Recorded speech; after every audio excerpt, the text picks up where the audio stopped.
What's going on, guys? Welcome to your 61st Java tutorial, and this tutorial is probably going to be the last tutorial for now on polymorphism.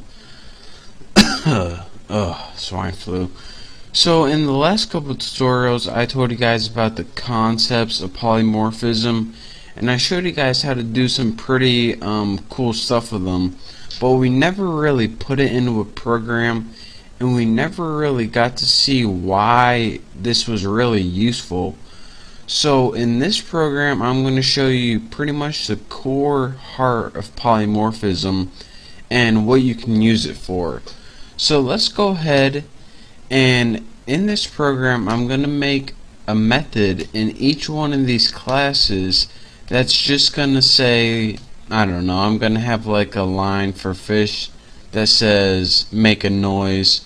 I'm going to have a line for dog that says make a noise, and by line I mean method, and also one for animal as well. So let's go ahead and make the same method in animal, fish, and dog. And I probably should have made an animal that makes a noise besides a fish, but you know, fish don't really make noise, but that's not important. You'll see what this tutorial is about.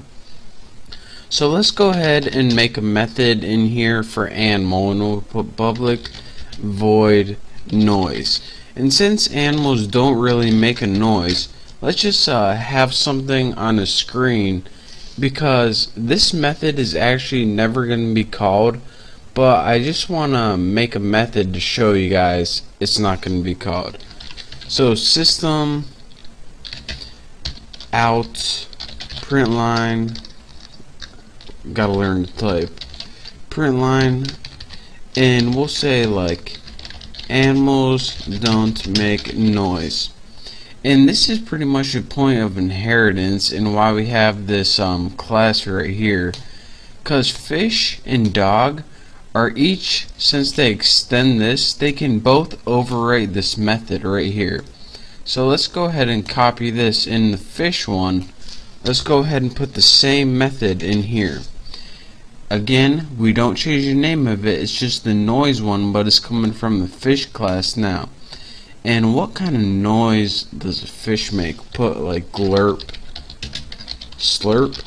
That's what noise I would make if I was a fish, so you know, it's good enough. Dog one should be a little easier.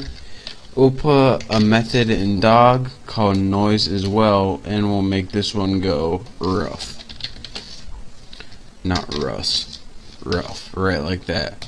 So now we have this method called noise in animal, and we also have a method called noise in fish, even though fish don't really make noise, but this fish says glurp slurp, and we have one in dog called noise called rough. So we have this main method in animal, and it gets overwritten when you call it in dog and fish. So now that we have three methods named the same thing, let me show you guys the core heart of polymorphism. One of the main aspects of polymorphism is that if you can put objects into an array like we did last time, but we didn't really do anything with it, we just added them in the array. The cool thing is that you can put objects in an array, and you can loop through that array and call the same method for the objects. The thing is, you can automatically call noise for dog, and when you call noise for dog, rough prints out, and when you call noise for fish, glurp slurp comes out. And if we had a bird and you call noise for bird, it'll be chirp chirp. If we had a class called cow and a method called noise, it'll do moo. So it's pretty cool in the sense that you can loop through an array of objects and call the same method name, but each method, since it's in a different class, it does something a little different. And this is my virus protection right here, so I will renew that later. Get out of my way. Get. So let me go ahead and show you guys how to do this. Go ahead and make an animal type object, which is actually going to be an array. So go ahead and write animal, and we'll name it the list, and we'll set equal to new animal 2. And again, the concept, if we have an array of type animal, then not only can we put animal objects in it, but also fish and dogs, since they extend animal. And that's one of the concepts I taught you guys before. Now we can actually put it to use into something useful. So now we go ahead and, we need, this is going to be an array of objects, of 2 objects. So actually this is 3, but let's go ahead and make a dog object and a fish object to use it. I can go ahead and change it. Well, it's good. So dog D equals new dog with empty parameters, since it didn't have a constructor or nothing. So fish F equals new fish, no parameters for that either. So now we have an empty array in 2 objects, D for dog and F for fish. So let's go ahead and use those right now. We'll just do this the easy way, the visual way.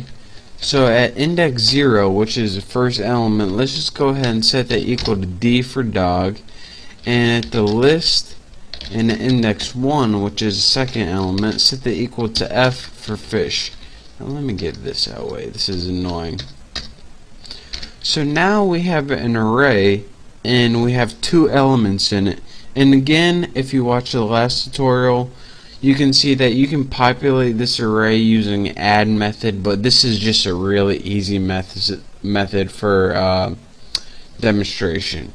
The next thing I'm going to do is write one of these enhanced for loops. And in case you forgot what an enhanced for loop was, it pretty much is a special loop to loop through an array. So first you put animal, and then you give a new variable, what's going to use X. It's kind of like the counting variable in for loop. And then you write the array name.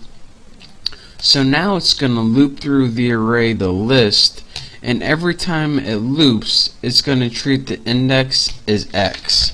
So we can do things like this. X, which is the object now, since we put object in the array, so this would be substituted for D, the first loop, and F, the second loop. And then you should be X dot noise. And what this is going to do, in essence, it's going to loop through the entire array, and it automatically knows the length of it, so you don't got to worry about counting variables or anything. The first thing it's going to do is say, alright, what's the first element in the array? It's dog. So I'm going to put dog dot noise, and I should have rough print out on screen. Alright, done with that. Now next element in the array, it's a fish element. So I'm going to put fish dot noise, and the fish noise is glurp slurp, and then I'm done, and that's it. So let me go ahead and run this to all those, and you see rough glurp slurp.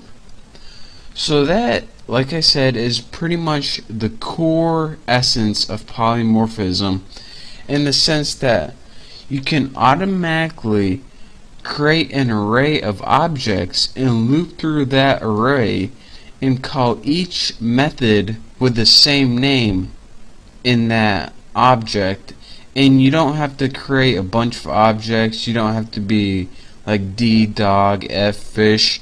This is a real quick way if you had like an 100, or excuse me, an 100, why do I keep saying n 100? 100 objects, so you don't have to call 100 lines of code. You can just make this and it loops through.